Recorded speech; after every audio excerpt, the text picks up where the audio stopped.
Let me paint a picture real quick. You're out with a group of friends. Just suspend disbelief for a second. You're out with a group of friends and you're trying to choose somewhere to eat. Eventually, you agree on the buffet spot. Not the pizza place, not the sushi bar, not the soup kitchen, the buffet spot.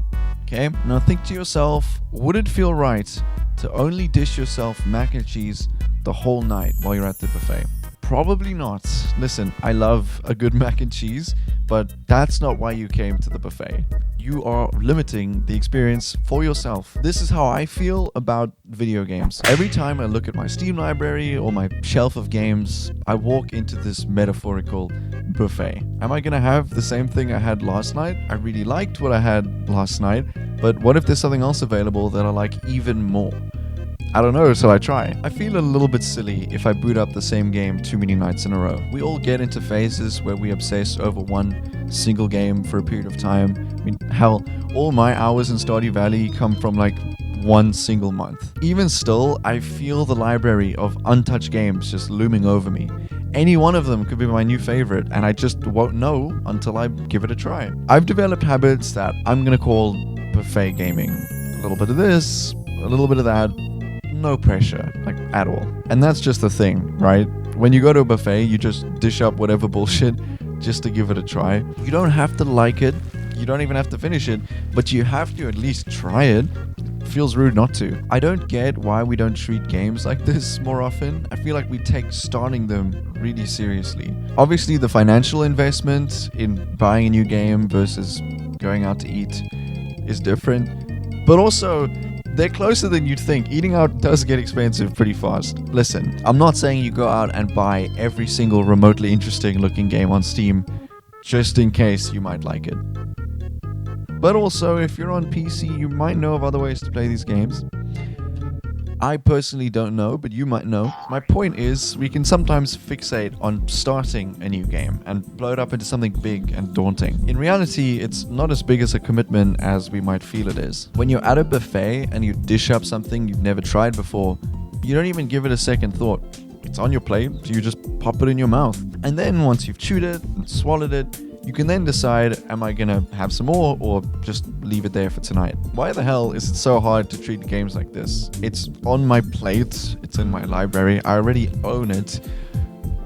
So why is it so hard to just pop it into my metaphorical mouth sometimes? There is literally zero commitment. You could turn it off after 10 minutes if you want. This is where what I call buffet gaming comes into play. Pick 5 or 6 different games for your plate to choose from. Keeping your rotation small makes it a bit more manageable. It helps with the choice paralysis you might get when looking at a huge library of untouched games that you want to get to. And first, make sure you make some decent progress in at least one of your games before you add another one. Then, when you sit down to play something, consider your plate. Some games might have bigger bites taken out of them than others. Maybe you don't enjoy one of them as much as you hoped you might, and you'd like to replace it with something else. I really just try not to fixate on actually finishing any given game. I mean, obviously, if I really enjoy a title, I'm gonna end up finishing it eventually, right?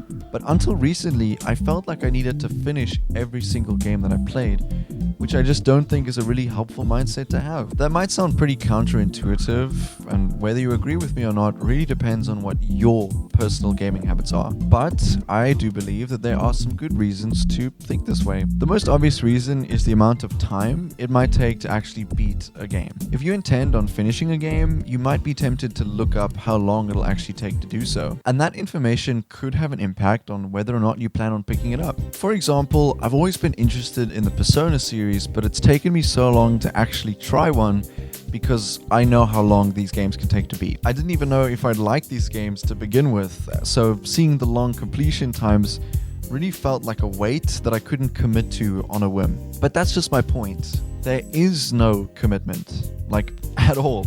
Chill out, man. I started Persona 4 Golden recently, just before the remake was announced, and I really like the gameplay, I like the characters, and I like the art style. But do I like it enough to spend 100 hours beating it? Frankly, it just doesn't matter. I'll play it when I want to play it, and if I end up finishing it, then I end up finishing it. If I stop playing it before then I probably have had enough. There's no pressure to finish it. A different kind of example would be Dark Souls 1. Whenever people talk about Dark Souls 1 online, they usually have to bring up how the quality of the game really drops off towards the end.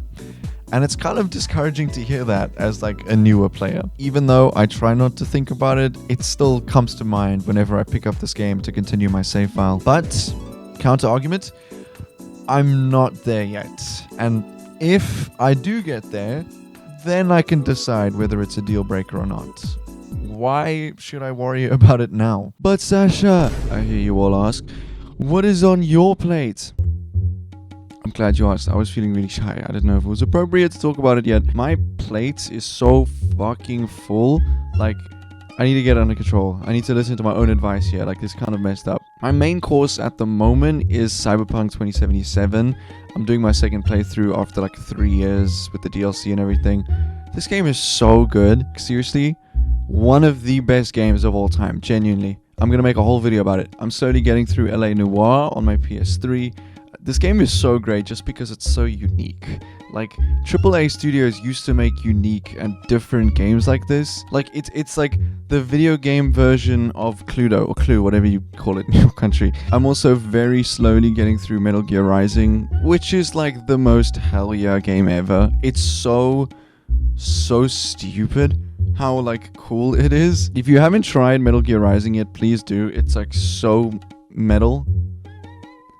A pun unintended. It is really metal. It's so stupid. And ever since I upgraded my PC, I've been trying to replay some of the PS4 games that I had. Rest in peace to my PS4. But at the moment, the main two I'm trying to get through is Death Stranding and Ghost of Tsushima, which both run so much better. They're so much more enjoyable on PC. Both games I love for opposite reasons. Like, they're both so good in their own ways. And as a little side dish are all the little games that I play with my friends online, like Deep Rock Galactic and Peak.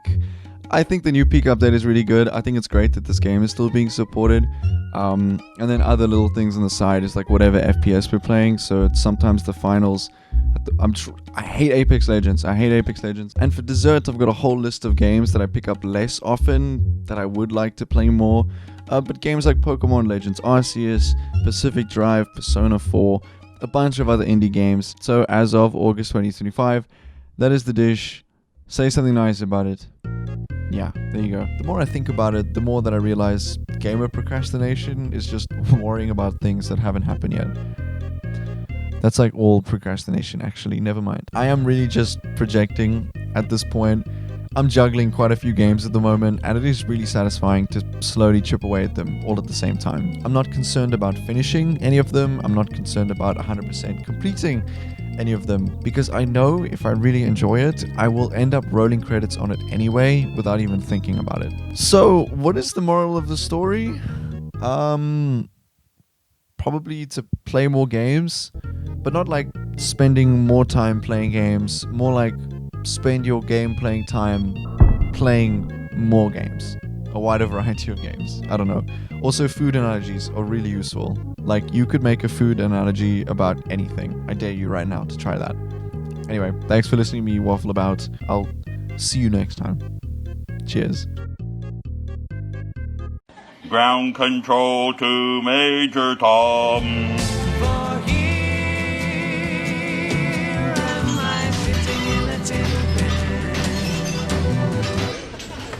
Do you ever yearn? Yearn? Do I yearn? I yearn. You yearn? Oh, yes, yes. Do you know what language that is? I will fucking kill you.